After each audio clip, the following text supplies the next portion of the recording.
Hi Sonal, Hi Richa. please take your seat. Thank you. It is our pleasure and honor to welcome Sonal on this wonderful platform. जैसा कि आप जानते हैं कि हर इंसान के अंदर कोई ना कोई प्रतिभा होती है.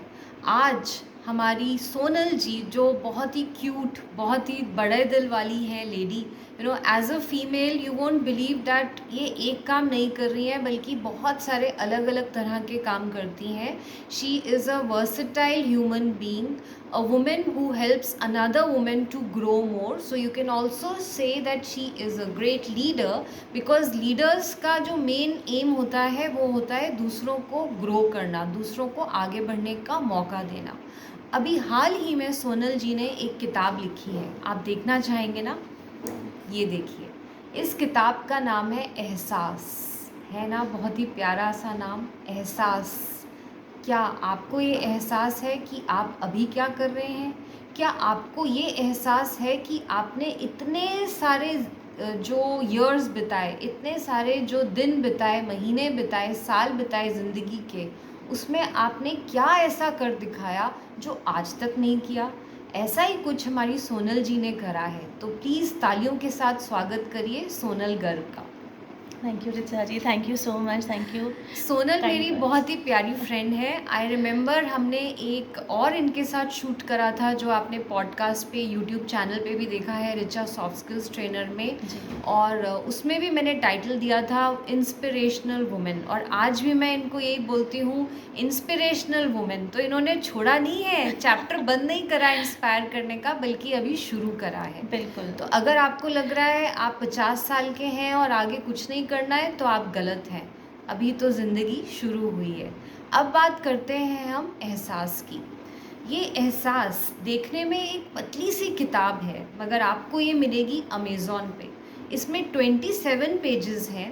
सोनल जी ने आज तक, believe me, more than 27 places cover up करी हैं वीलॉग बनाते हुए, और मोर देन 27 पेजेस लिखने में बहुत सारे एहसास कवर अप करे हैं. तो आइए जानते हैं ये पहली कविता किस शीर्षक के बारे में है, और ऐसा क्या मोड़ आया ज़िंदगी में जो इन्होंने सोचा कि अब कुछ मुझे एहसास लिखना पड़ेगा.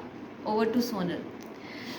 वेल रिचा, ज़रूरी क्या होता है कि हम हमारे मन में जो चल रहा है उसको व्यक्त करें, उसको लोगों को बताएं. बिकॉज़ क्या होता है कि हमारे मन में तो जो परेशानी है उसको हमने कहा नहीं, उसको हम सोचते रहे, हम एक ओवर थिंकर बन गए और करते करते ज़िंदगी हमारी बीतती चली गई. एक दिन सांसें बंद हो गई. लेकिन अगर हमने अपनी उसी बात को व्यक्त कर दिया होता, कह दिया होता, तो शायद कोई बाहर ऐसा होता जिसके पास हमारी उस प्रॉब्लम का सोल्यूशन होता. शायद कोई ऐसा होता जो हमारी बात को समझ करके हमको अपने शब्दों से वो सहानुभूति दे पाता कि हम अपने उस गिल्ट से बाहर आ जाते, अब उस परेशानी से बाहर आ जाते. या कोई ऐसा होता जिसके जीवन में भी सेम परेशानी चल रही है और वो उससे हमसे कनेक्ट कर पाता, समझ पाता, और हम मिल कर के कुछ कदम आगे बढ़ा पाते हैं. तो ज़िंदगी का नाम क्या है? आगे बढ़ते रहना, चलते रहना. अगर आप एक बार रुक गए ना तो बस रुक गए. रुकना तो है ही नहीं हमें. बिल्कुल. अब बात करते हैं इनकी पहली कविता का. इसका शीर्षक है भरोसा. भरोसा जीवन की नींव है, भरोसा आँखों का नीर है. और बहुत ही खूबसूरत शब्दों का इन्होंने प्रयोग करा है. और मैं ये जानना चाहूँगी कि what made you select this as the first poetry with the name Bharosa. क्यों आपने इसको पहला शीर्षक लेने का सोचा? क्योंकि भरोसा ही मेरी वो पहली कविता है जिससे मैंने कविता लेखन शुरू किया था.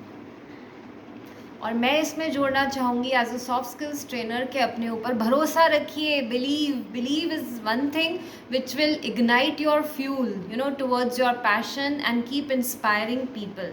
अब आखिरी कविता का शीर्षक है मायका या ससुराल, और उससे पहले पृथ्वी की गोद में. अब सारा कुछ तो मैं आपको एक वीडियो शूट में नहीं बताने वाली. तो अगर आप ये एहसास के बारे में और जानना चाहते हैं, so please get in touch with Sonal and look for Ehsaas on Amazon. Thank you, keep inspiring and have a great day. Thank you.